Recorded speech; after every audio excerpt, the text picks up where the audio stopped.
'cause it's our time.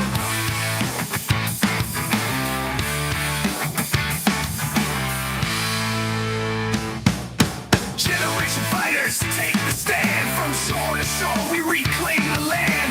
Grit and glory in every strand. In Jersey Shore we make our stand.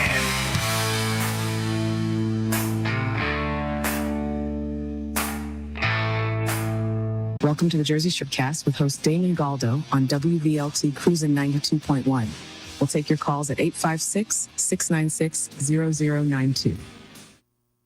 Hello, everybody, and welcome back to the Jersey Shore Radio Show. Coming to you live from Cruisin 92.1 WVLT, brought to you by the Great America's Pulse Network. I'm your host, Damon Galdo. My co-host, Peter Sykes. He couldn't make it into studio today, so he's calling in from home. I don't know, Peter, are you on the line yet? Maybe not. My producer just ran out the door. So, all right, Pete, while you're waiting on the line, I'm just going to go through the quick monologue. Hey, Norm, is Pete? You got Pete on? Hey, there, buddy. You got me? Oh, now I got you. There you are. Okay. So Pete, I wanted to go into something. Sorry, number one, this isn't meant towards you because you're retired, couldn't make it in the studio, so don't take it the wrong way. It's too late. I already took it the wrong way. No, seriously. I was thinking about this because of what all the Democrats have been doing lately. So I'm going to go with, when did they stop making men? So if you think about it, I'm not talking about biology. I'm talking about grit, courage, backbone.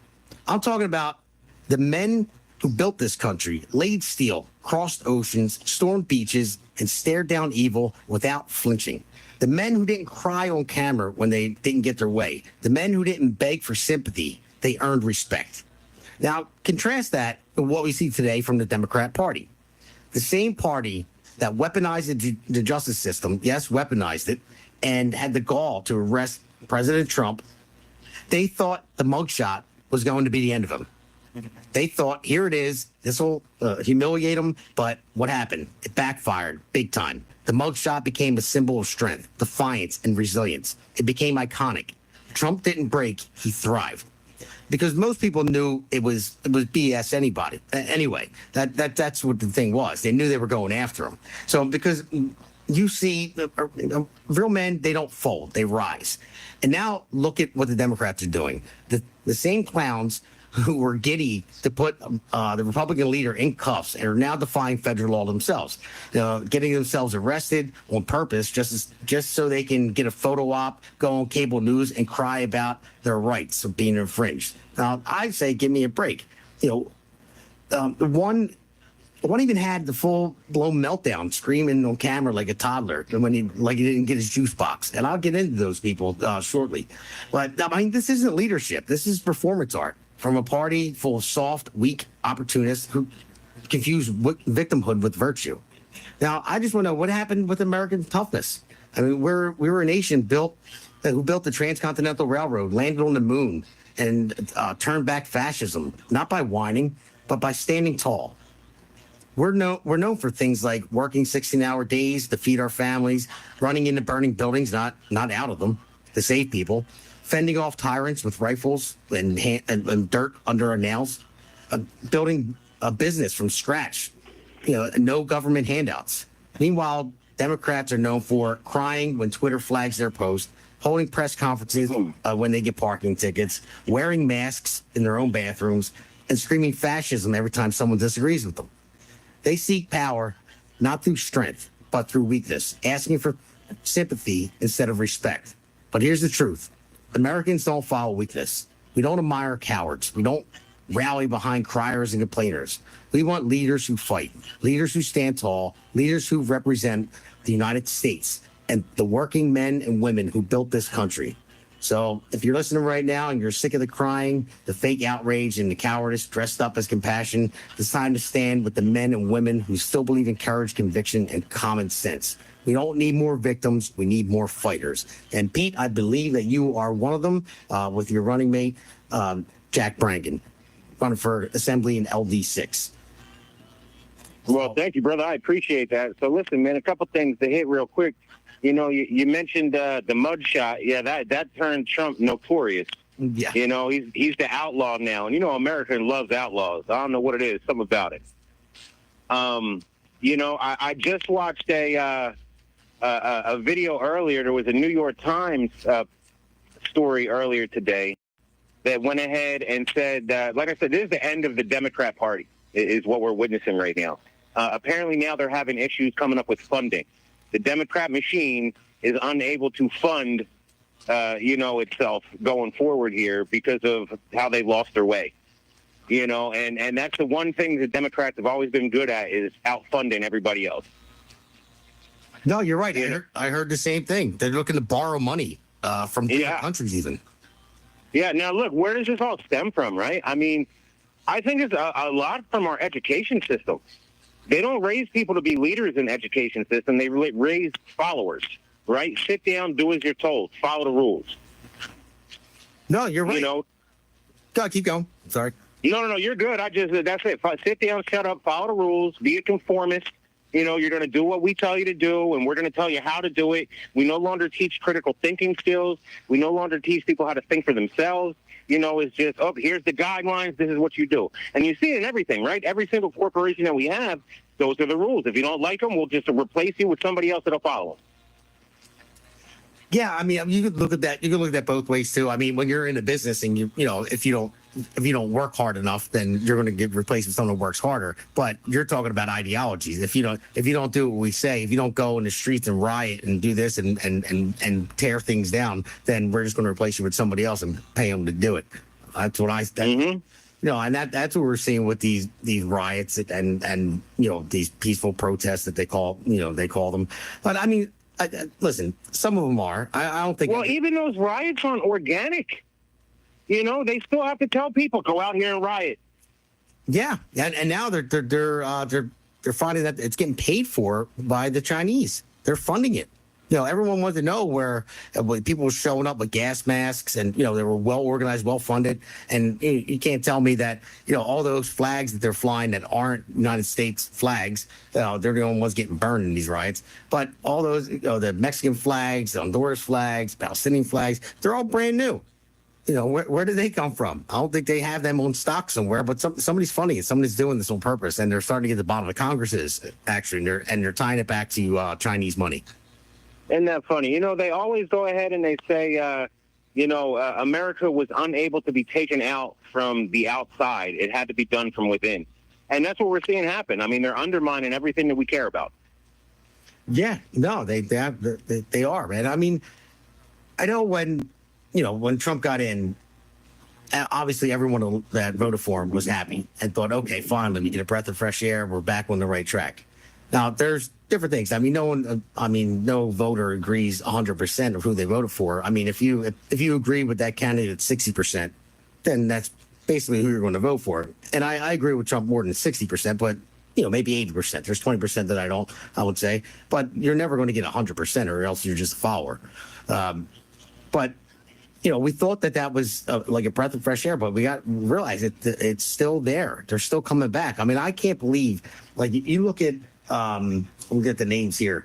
But you remember when Ras Baraka, who was running for governor, you know, who's the mayor of Newark, he got arrested in Newark because he tried to storm into an ICE facility. Say he was there for oversight, along with Congresswoman Monica McIver. I think she got charged for actually assaulting a federal officer. Then you had Judge Hannah Dugan, who let an illegal escape from her courthouse, and she got charged. Then you have Alex Padilla, senator.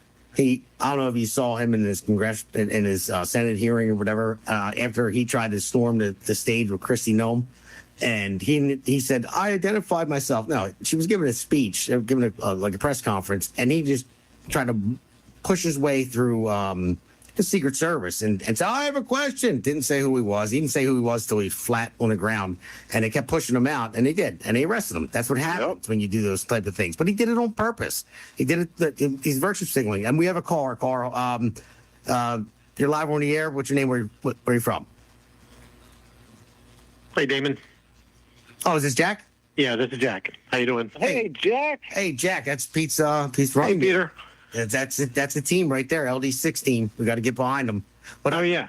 So, Jack, real quick, to wrap this part up, well, I was just talking about when they stopped making men. I don't know if you're listening, and I was just talking about the Democrats that are getting arrested on purpose. Like I was just talking about Alex Padilla, how he was arrested, and then he went out and he made a spectacle on camera after it. And Right. he was just in the Senate hearing, and he was crying, saying, "They arrested me and put me flat on my chest." Right. And well, he did it on purpose. So, why are they all crying? You know, all of this is completely artificial. Yeah, that's the point. It's completely made up.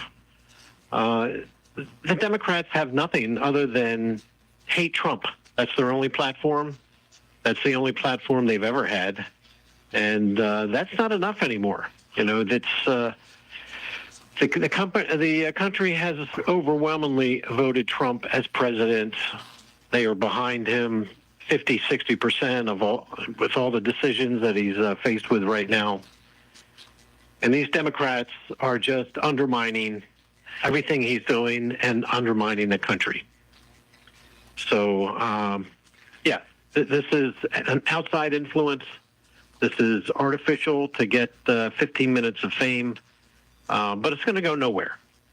It's all of this is going to be to the detriment of the Democratic Party, and I think they're in real trouble. I think they are in trouble of going completely out of existence. Well, Jack, that's what I literally just said, man. We're watching the destruction of the Democrat Party right now. Yeah. Don't take them for granted, though. Don't take them for granted. They're always going to try to pull something. They're desperate for power. No matter what, they'll do anything for it. I mean, they'll even cry in front. You see the mayoral candidate in New York City, Brad Lander. He waited for a week inside of a courthouse, waiting for ICE to come pick up an illegal so he can grab onto him and get arrested, screaming, "Show me the warrant, I'll let him go." And he damn well knows you don't need a warrant to arrest an illegal immigrant. And you see the news saying the same thing. They're arresting all these people in the streets for protesting when they're actually rioting with no warrants. You don't need a warrant to arrest somebody for breaking the law. You know, you need a warrant when you're looking for someone who's a fugitive from justice or to get into somebody's house to find evidence. Right. If you have a deportation order to send somebody out of the country, you don't need a warrant. Yeah, exactly. And they know that. They just keep saying it. And don't do anything to gaslight the American people. But the good thing is, I think everyone well, not everyone. There are some people that believe it. But for the most part, I think everyone's seeing through it. I think, oddly enough, it's Fetterman that is the most rational Democrat. And he's the one that actually suffered from brain damage, right? And he's he's the smartest one of all of them. No, you're right. He was surprised. You know, listen, that brain damage fixed his brain, man. I don't know. Yeah, I think his recovery has been remarkable, and he's actually speaking sense. You know, so I'm waiting for him to think he's got a future as a Republican. Fetterman. I saw a picture of him and Scott Presler together. So I don't know if that gives anything away. I don't know. Scott didn't say anything about it, but I just saw a post. So who knows? You never know. Yeah, you're right. So I think to a certain extent that goes for the Romney Republicans, too. The people that are not getting on board with America First, I think are going to go by the wayside, whether they're Democrats or Republicans. So I think that's going to be the future, is America First. And the decisions that are made are going to be with the best interest of America in mind. And that is a major shift, over the past 20 years. That's a major shift. I think, you're going to end up with various opposition groups, but they're going to be many Democrat, many Republicans, many parties that will put up candidates for president and that sort of thing. But the America First, post-Trump, it's going to be the America First party that's going to run things. Well, Jack, and we also saw all of those, the warmongers and, the Bushes and the Cheneys. And once Trump went ahead and he was getting support there right before the election, they all jumped sides. They went over to the Democrat Party, and they were glad to have him. I'm glad to be rid of them. Yeah. And really, as that relates to you and I, Peter, and our run for the assembly, while America goes forward with America First policies and the Great Society and the wonderful future that Trump has in mind, New Jersey is still taken hostage by the Democrats. And we just had the primaries, and the Democrats sent out a lot of people showed up for the Democrats. And this should be a fair warning for the Republicans. We have to go to work between now and November. If we don't win in November, and I don't mean us personally, although I do mean us personally, but we in the larger sense, the Democrats, the Republicans, but more importantly, the New Jersey First and America First. If we don't win in November, it could be 15 or 20 years before New Jersey pulls out of it. And there's some. Listen, I do not want to see what another 4 to 8 years of Democrat leadership looks like in New Jersey. You're absolutely right. Right. I think we're on the knife's edge here in New Jersey. If the America First, New Jersey First party candidates do not win, we're going to just dig deeper into the DEI, the gender ideology, tax layered upon tax, layered upon tax. And this offshore wind stuff is going to continue. It's just going to be a nightmare. And, who is ever going to want to move to New Jersey, whether you're a young family or whether you're a business? Right now, as you know, New Jersey has the highest property taxes and income taxes. And I think New Jersey was ranked number 48, the most onerous business tax. And then just recently, Murphy added another 2.5% onto the business tax to support New Jersey Transit, to keep them afloat. And that extra 2.5% moved us from 48th to 50th. So we're at the bottom of the barrel when it comes to business taxes. Who's going to want to come to the Garden State? Yeah, nobody. And you're right about that, Jack. But one thing I want to ask both of you guys, too, because I know it's very important to both of you, this topic, and to myself as well. We all agree on this. We've all talked about it. We've all fought against it. Is the Supreme Court win that we had yesterday in United States versus Scrimeti. For everyone out there, all the listeners out there, and also there's one other thing I want to talk to you about, too. It's something that I actually I sent to Pete and you guys, and I sent it to Jack Chidarelli, and he texted me back. He's definitely getting to it and looking into it because it's very important. So everyone stay tuned for that. But first, I want to talk about the United States versus Scrimeti Supreme Court ruling. It was 6-3. So basically, what it was a law banning elective treatments for minors, which is the transgender surgeries, hormone blockers for anyone under 18, even with an adult consent. So once they're 18 or older, they can do that if they choose to, and that's fine. That's the way they ruled it. Basically, what the case was based on. They were saying that it violated the Equal Protection Clause under the 14th Amendment.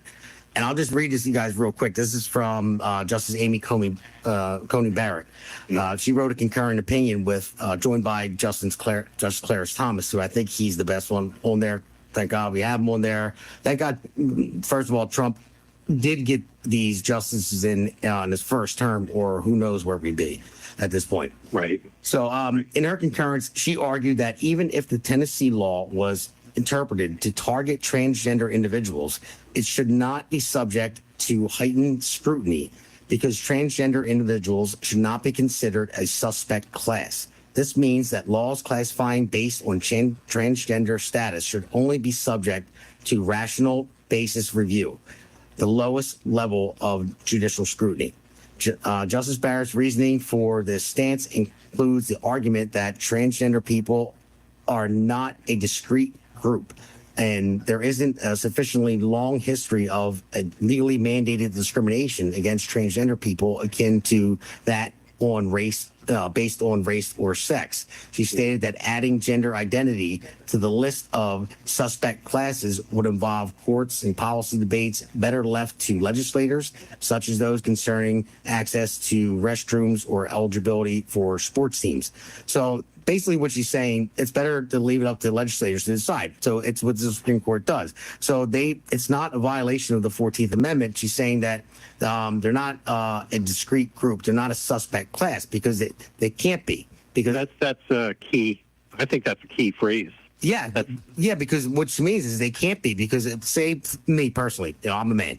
Tomorrow I could say that I'm a woman and say I'm transgender, I'm a woman. And then if I want to, the next day I can say, you know what, I feel like a man again. So you can't be classed that way if it's right. the way you feel. And they read it the 14th Amendment to what it was supposed to be, and to letter of the law, and that is the purpose of the Supreme Court justice, of the Supreme Court, to make those type of decisions. And the left are up in arms about it. You've seen Schumer out there with Pocahontas, screaming about it, saying it's a violation of rights. It's not. It's for minors.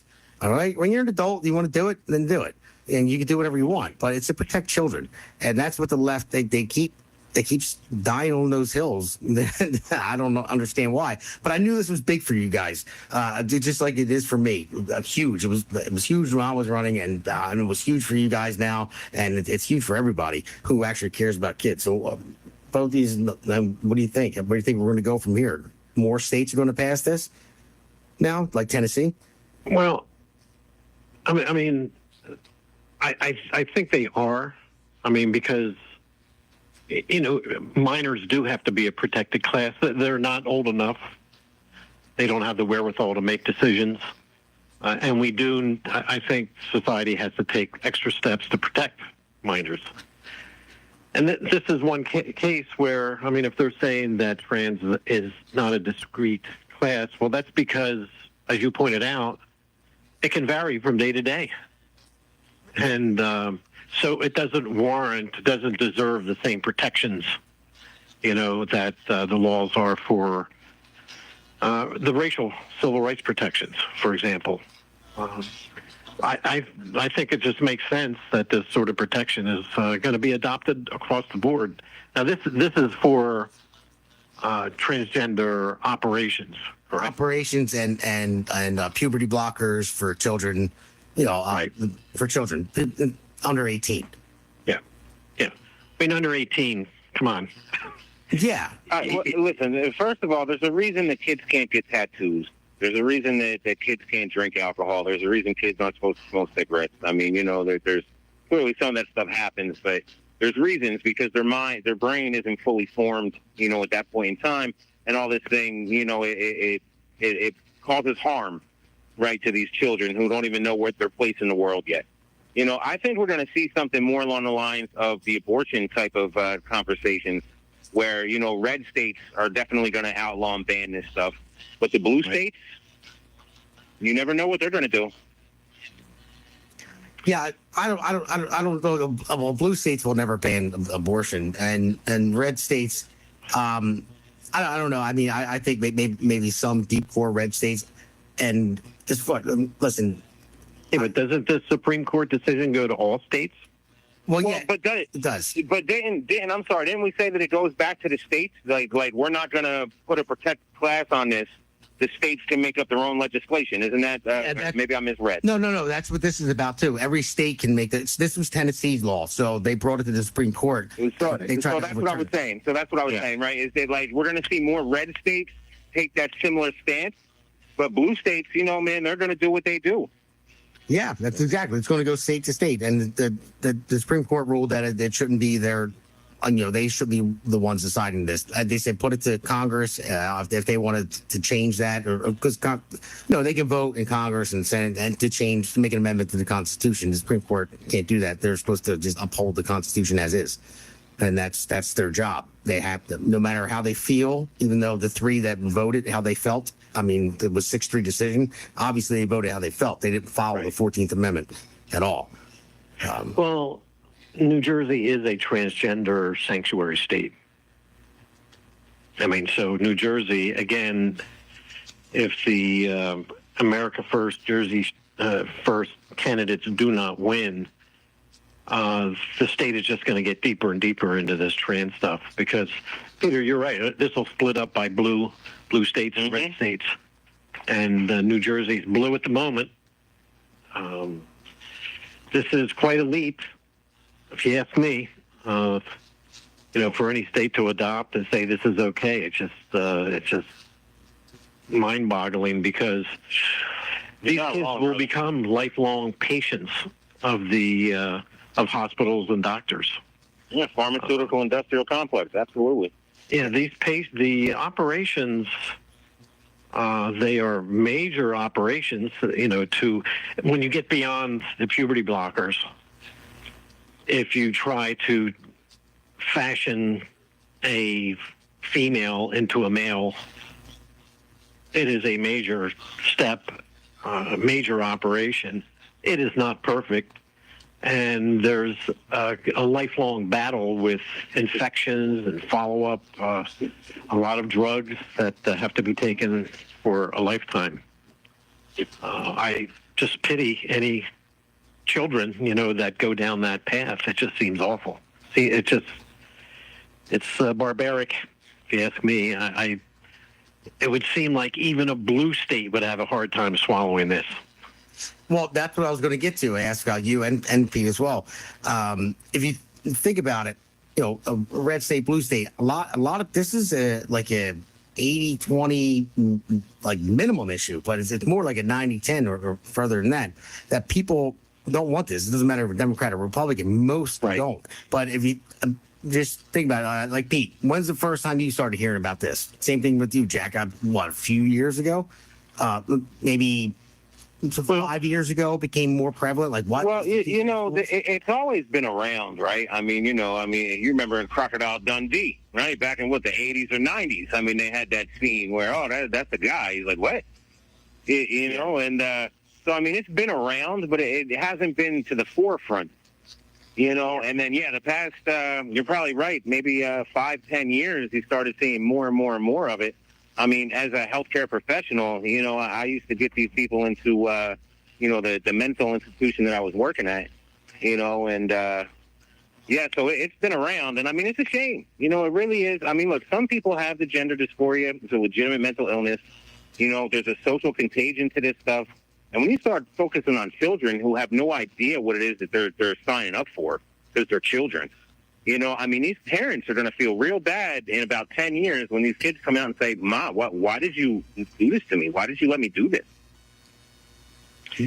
Yeah, I think if there was a state law passed that said that regretful transgender individuals who had their trans operations when they were a minor, and then 15, 20 years later, if we had a law that gave them the right to sue doctors, hospitals, school systems, counselors,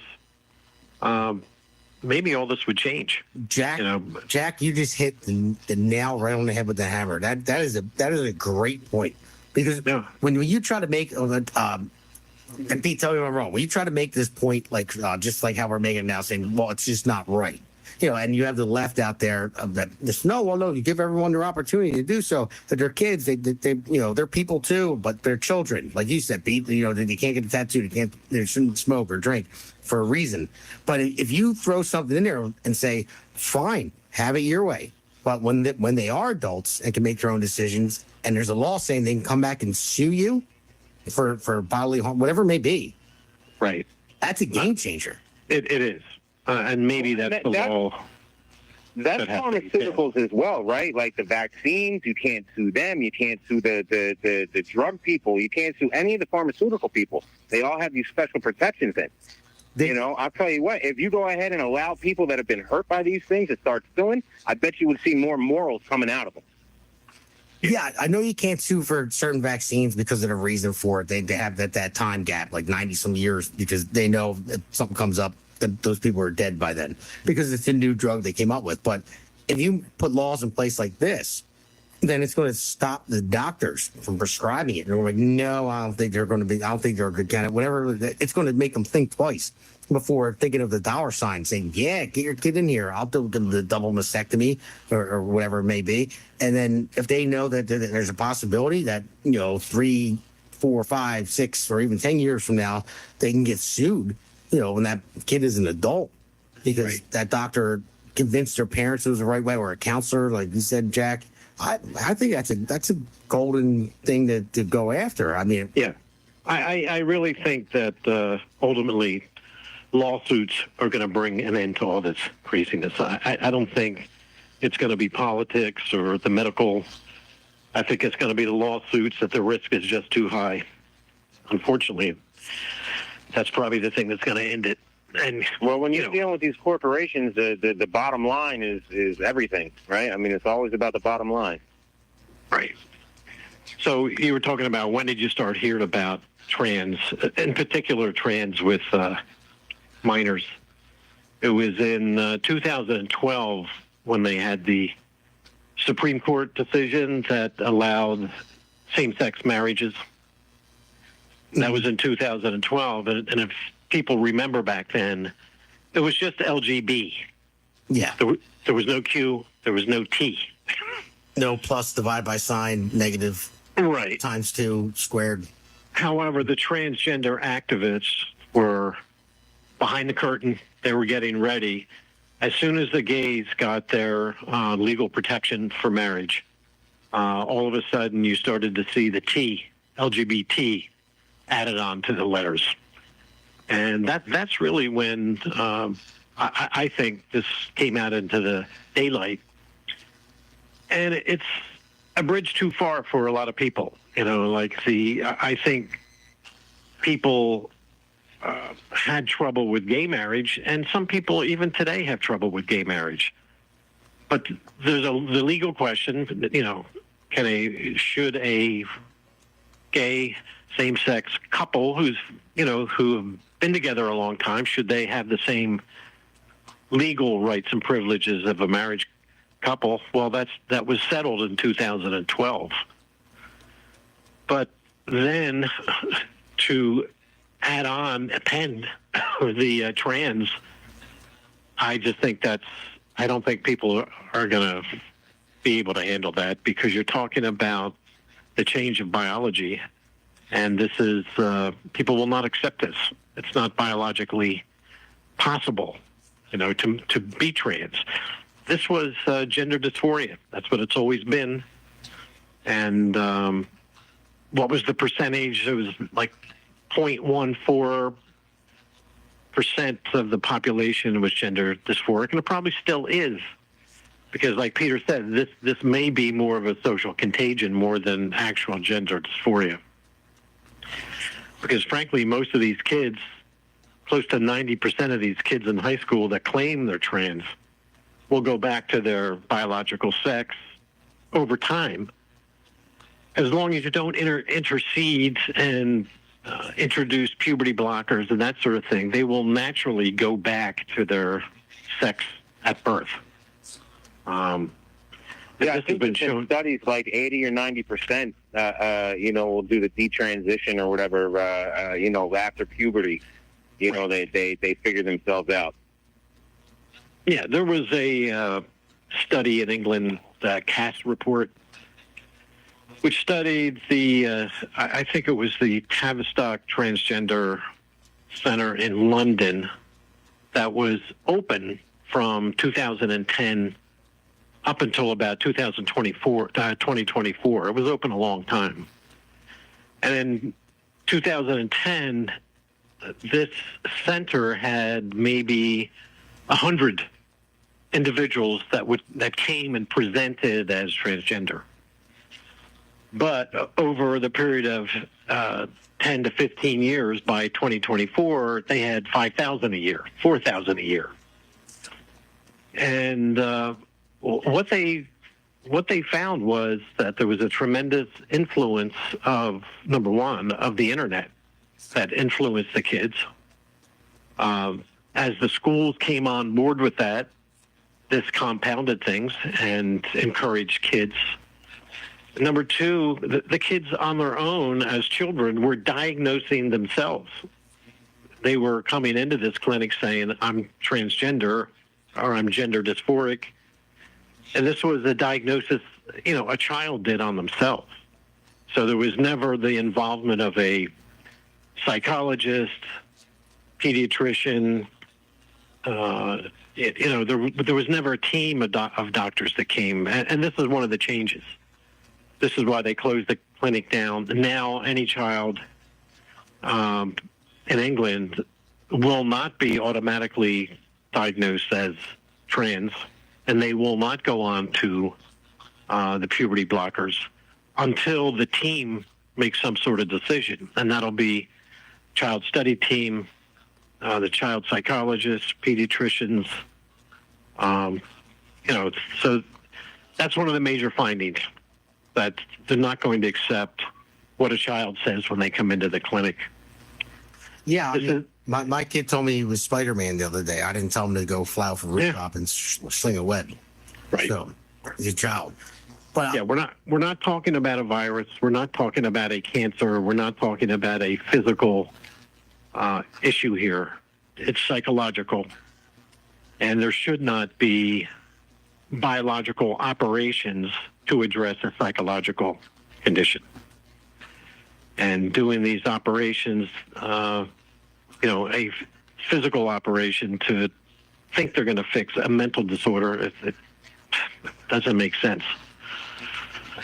yeah, So, you guys are. Well, it's funny because I always liken it to hallucinations or delusions, right? If in mental health, if somebody's having delusions, you don't reaffirm their delusion, right? You're supposed to reorientate to reality, and it's like, unless it's this issue, then you reaffirm. It's like I don't know. I don't know. It goes against everything you learn in nursing school.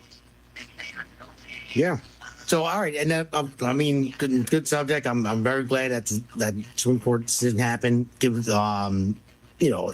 Tennessee won that battle, and I hope other states follow suit, because it's just wrong morally. It completely is. And Jack, that was a good point that you brought up, and maybe having a law that they can sue. That seems like the only thing that stops people from doing what's wrong, because the only reason why doctors and stuff like that are doing it, they're doing it to make money. So if they know that they're going to lose money in the end, then boom, it's gone. That's the easiest way to get an end around, these social issues, as they call it. And the doctor doesn't care. The doctor damn well knows that they're going to make a ton of money off of that surgery, and they could care less about the child. So that doctor shouldn't be a doctor anyways. The code of ethics is right out the window. yeah. So, but yeah, that was a good point with that. But I want to move on to the next story. And I know you guys are looking at this, and Pete, I know you were looking at it as well, about this eminent domain that's been going on for this affordable housing. This story here, it's the Henry family farm. It's located at 1234 South River Road in Cranberry, Middlesex County. Right. It's been in the family for 175 years. And if anyone knows how to get in touch with the owners, please let me know. I'd love to have them on the show and put it out there. And this is stuff that I sent to Jack, and I think he was already on it anyway.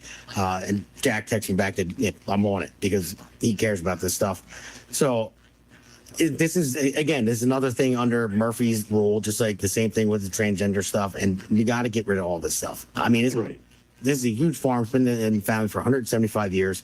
And basically, the town projects roughly 400 new housing units, but only 20 would be affordable. Only 20 of out of the 400, 5% will be affordable. So, I mean, I don't know how many, I don't know how that exactly works. I want to dig deeper into it. And anybody that's listening is welcome to do that. I know our lines are tied up right now because we have Jack and Pete both calling in. But for next week, I won't be on. I'll be on vacation finally. No, I won't be. Not next week, the following. No, after that, 2 weeks. Sorry.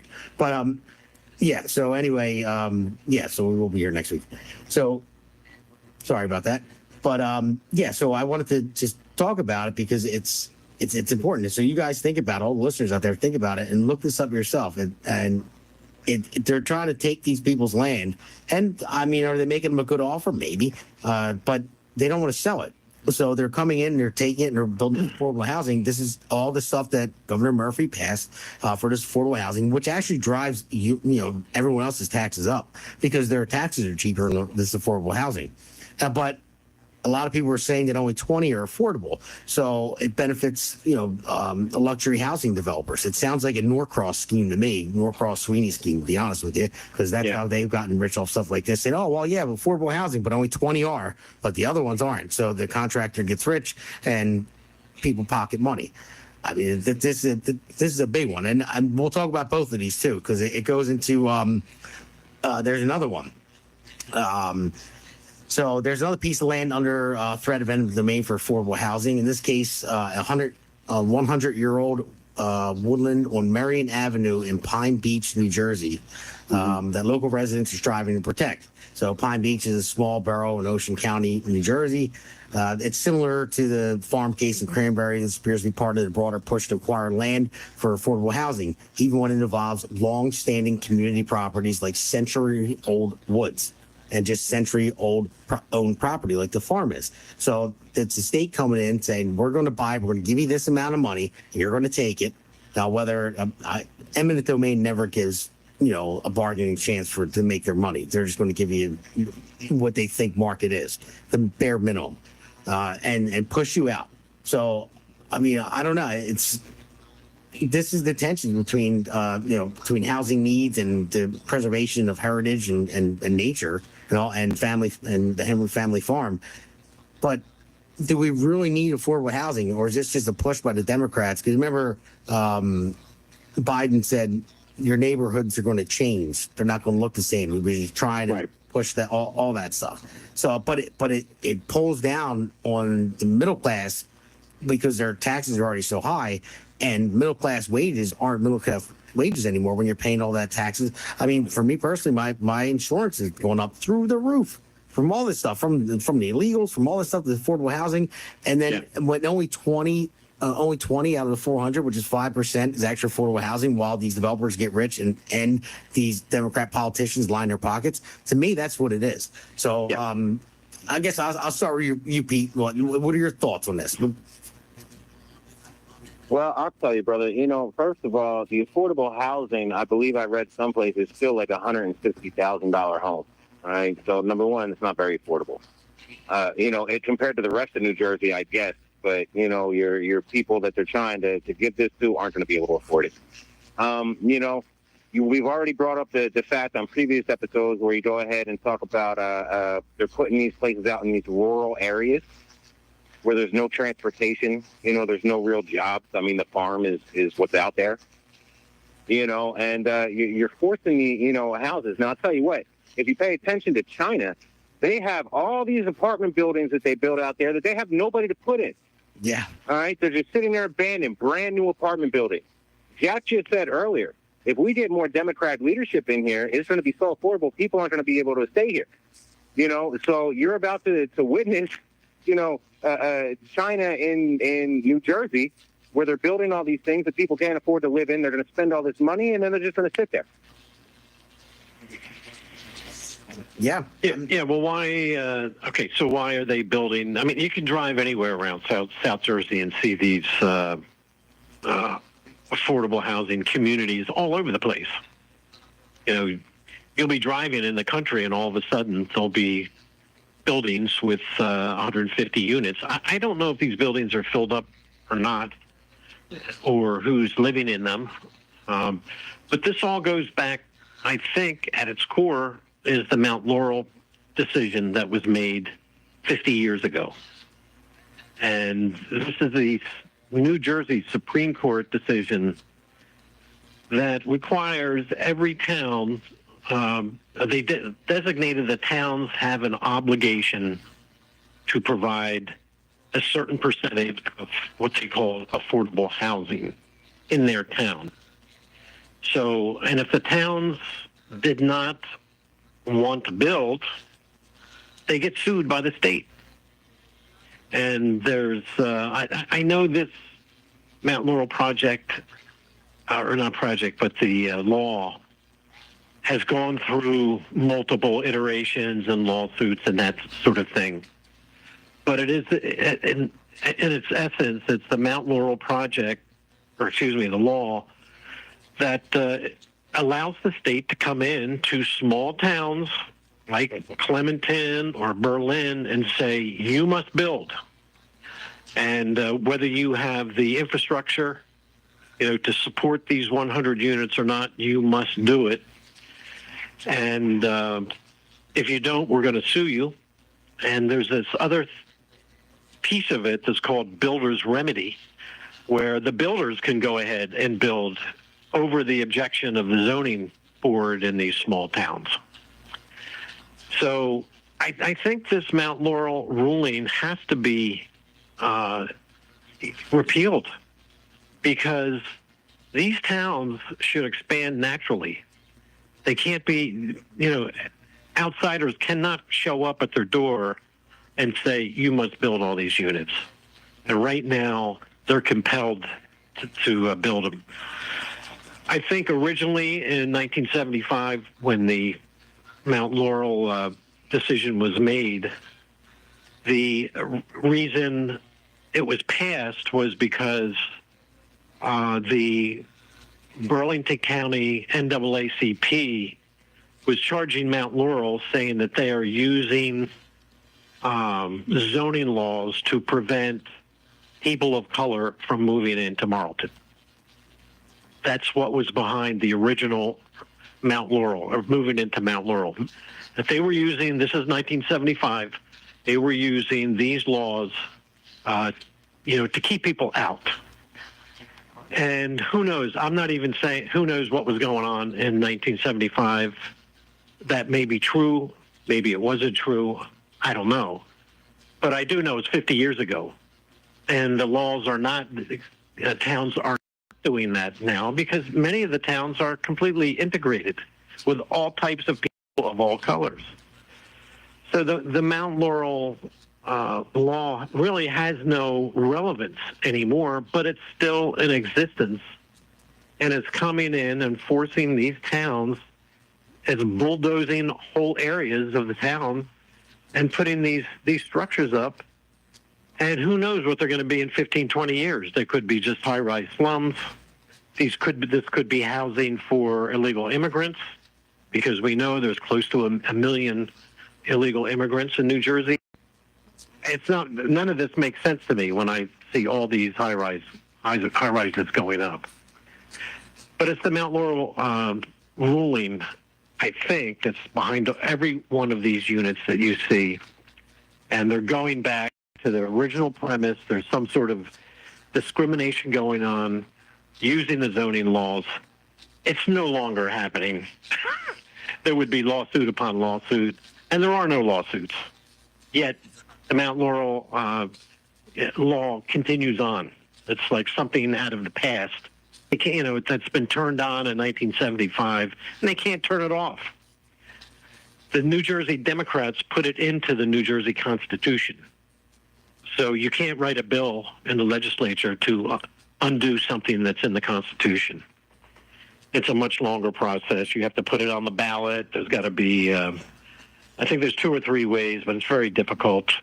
But it's got to be done, in my opinion. It's got to be killed. It's a monster that just keeps going, that's left over from 50 years ago. And whatever relevance that it might have had in 1975, it's no longer relevant anymore. And it's destroying these towns. No, it definitely is. It definitely is. And the thing is, the reason, it's all behind it. And Pete and I talk about this all the time on the show. That Democrats play the long game. And Pete, I don't know if you remember when we talked about the Democrat led cities, which is about all of them, and how they, they're the worst cities to live in, and the poorest cities, the dirtiest, and they have been led by Democrats for 50 years plus. And I just think it's more of a control for power. The Democrats who play the long game. It's the same thing with legal immigration. I mean, I already knew it. Everyone else knew it. But Tom Homan said it just the other day in the press conference. And he said, let's just say what it is. He said the reason why they filed all these injunctions, to stop illegal, deportation, is because the Democrats let all these illegals in. They're trying to hold it up as long as they possibly can, hoping that a Democrat administration will get back in power and give them amnesty, make them citizens so they can vote. And that was the plan from the beginning. We knew that. That's why they don't go into an ICE detention facility, which is $135 per night, and they get their court hearing within 30 to 35 days. But instead, you release them to a hotel room that's $500 a night, say in New York City, give them everything, pay for them, steal taxpayer dollars, then you don't know where they're at, and they might not see a courthouse, if ever, for 9-10 years. And that's what they're hoping for. It's the same thing with pushing this affordable housing. People leave the cities, people that have the opportunity to get out of those rundown cities. And I was one of them. I mean, there's many people I know that left because they're like, all right, we're tired of it, and we want to get out of the city. Because I love my city. I loved Philadelphia growing up there. I really did. But it changed completely. But when you get out of it and you move to a different area, then they're like, okay, well, we're going to push all these Democrat voters and we're going to give them all this free stuff to move out of the city so it spreads their tentacles even further for votes. Because the Democrats are all about getting away free stuff until the voters realize it only lasts so long. The free stuff isn't like a gift out of their heart. It's basically almost addicting them to a drug. Like they're giving it to them to keep them hooked for a vote. And at the same time, it's draining the state or it's draining this country, and that's why we're $36 trillion in debt and growing. I mean, it's all because of. I mean, the Republicans have made some bad moves too. I mean, everyone is to blame in some sort, but the Democrats are doing this. It's strictly for power, no matter hands down. That's it. So with all these building units, I think you're right, Damon. If you follow the money, who's getting rich? Oh yeah, Norcross. Sure. I mean, I listen. I'm allegedly, but I know that the family, Norcross family, is involved with a lot of these real estate developments. I know George Norcross is for sure. When I say Norcross, I'm not absolutely saying Donald, but I know he's his brother. I mean, come on, man. I mean, that's just put the pieces together. It's common sense. They've been indicted multiple times, the Norcross family. And you look at all these Democrats; they're all getting rich off of these deals, and and that's what it is. And they're pushing their voter base into areas, making money off them at the same time, and stealing from the hardworking people and raising their taxes. So they're crushing the working class people, crushing the middle class people, and they're keeping the poor people addicted to voting for them for as long as it's going to take it. But it's going to collapse eventually, and people need to realize that. Yeah. Well, you're absolutely right, bro. Because I'll tell you right now, you say the middle class. I mean, I say the middle class is disappearing. Everybody's turning poor, and guess what? If you don't have that middle class to float the bills, where's your money coming from? No, you're absolutely right. I mean, I know that many of the Republicans in Trenton want to get rid of the Mount Laurel decision. They want to overturn it. There's just not enough Republicans. The Republicans are outnumbered, so it's not going to happen. But if you did repeal this, the Mount Laurel decision, all of this stuff would go away. All this affordable housing, this bullying that's going on by the state coming into their, their own towns within the state. All this would go away, and that's why it's important that Peter and I get elected in LD6, because one by one we take these seats and we'll be able to move with it. And you're absolutely right. That's why it's important for you guys to get elected. And real quick, I just want to say sorry to my daughter. She was trying to call in, but I told her lines are busy. But no, that's why it's important for you guys to get elected. We got 2 minutes left, so but you guys tell people where they can find your website. And I know you guys are going to have events coming up, but most importantly, where they can find your website, see your policies, and click on that donate button, because you guys are going to have to raise some money against Lou Greenwald, Democrat machine, been for 30 years. Right. So you have at it. Go ahead, guys. Yeah, our website is votejackandpete.com. And we have a rundown of all of our positions. So it's votejackandpete.com. And if you go on to Facebook and key in Vote Jack and Pete, you'll come to our Facebook page. All of our information is there. The Democrats are raising hundreds of thousands of dollars. We're going to do it, but we need financial backing as well as your vote. So that's our request. Out on our website, there's directions there on how to donate. If you can spare $5, if you can spare $500, we'll be interested in either one, and it's vital to save the state. Yeah, it is.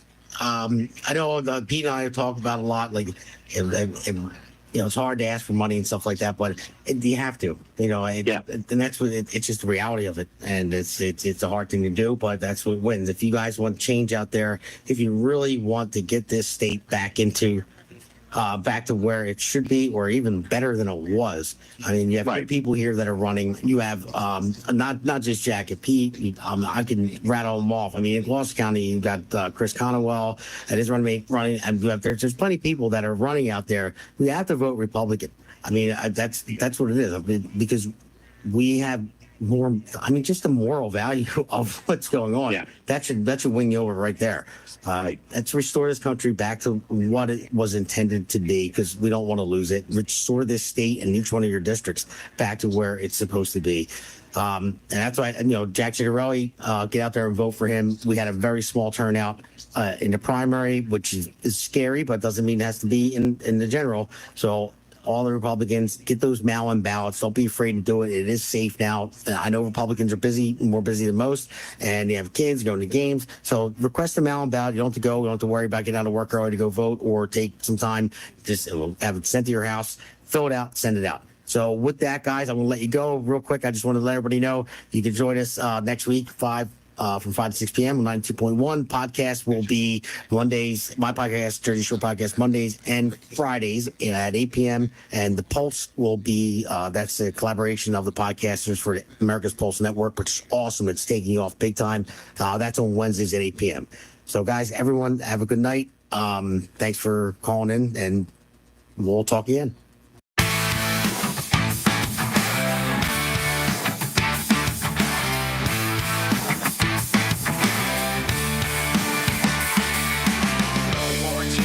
Righteous pride in this one big voice, it's our time.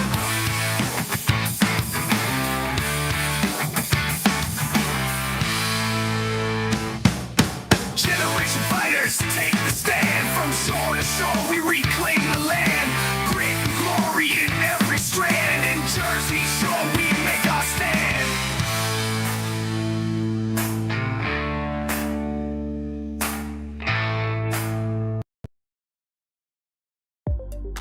America's Pulse Network. The mainstream media is bought and paid for. The truth is twisted to fit their agenda.